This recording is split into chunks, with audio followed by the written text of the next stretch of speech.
Dans l'évangile de Jésus-Christ selon saint Jean. En ce temps-là, Jésus disait à ses disciples : « Quand viendra le défenseur que je vous enverrai d'auprès du Père, lui, l'Esprit de vérité qui procède du Père, il rendra témoignage en ma faveur, et vous aussi vous allez rendre témoignage, car vous êtes avec moi depuis le commencement. Je vous parle ainsi pour que vous ne soyez pas scandalisés. On vous exclura des assemblées. Bien plus, l'heure vient où tous ceux qui vous tueront s'imagineront qu'ils rendent un culte à Dieu. Ils feront cela parce qu'ils n'ont connu ni le Père, ni moi. Eh bien, voici pourquoi je vous dis cela. Quand l'heure sera venue, vous vous souviendrez que je vous l'avais dit.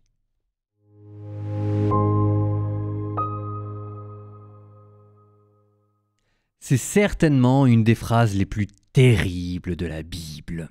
Quand même, j'ai beau la relire d'année en année, en la lisant, je ne m'en remets toujours pas. Bien plus, l'heure vient où tous ceux qui vous tueront s'imagineront qu'ils rendent un culte à Dieu. C'est quand même terrible ce qui est dit là. Et ce qui est d'autant plus terrible, c'est que Jésus, en le disant aux apôtres, pense par là les réconforter. Enfin, moi je sais pas, quand vous réconfortez quelqu'un, vous le prenez dans vos bras, vous lui dites « Ah, c'est pas si grave », vous lui dites « Je vais t'aider », vous lui dites « On va trouver une solution ». Jésus, pour vous réconforter, il s'agit bien de vous réconforter, il vous promet l'Esprit de vérité, il vous promet un défenseur, il vous promet l'Esprit Saint, mais la manière dont Jésus vous réconforte, c'est en vous disant cette phrase terrible « On vous exclura des assemblées » et on s'imaginera en rendre un culte à Dieu en vous tuant.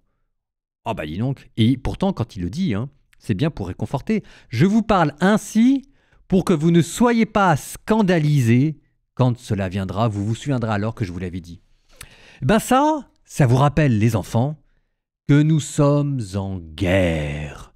Et que quand on est en guerre, on parle d'homme à homme.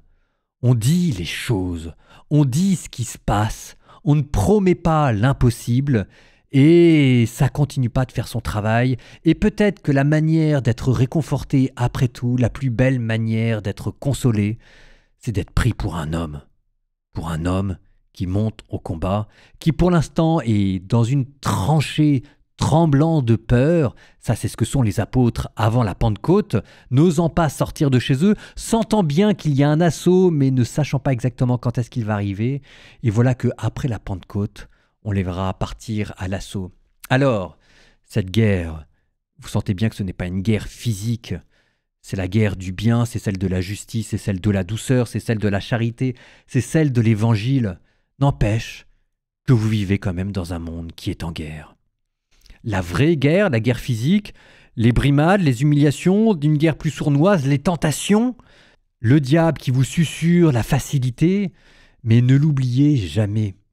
Vous êtes en guerre, et si jamais le Christ s'adresse à vous de cette manière-là aujourd'hui, c'est parce qu'il s'adresse à vous comme à des hommes, comme à des femmes libres, libres sous le régime de la grâce, qui savent ce qui les attend, et qui n'ont pas peur, parce qu'ils savent que ce pourquoi ils se battent, la justice, la bonté, la charité, l'évangile, c'est beau. Et c'est dans ce contexte-là que Jésus vous promet l'Esprit Saint, la charité à l'état pur.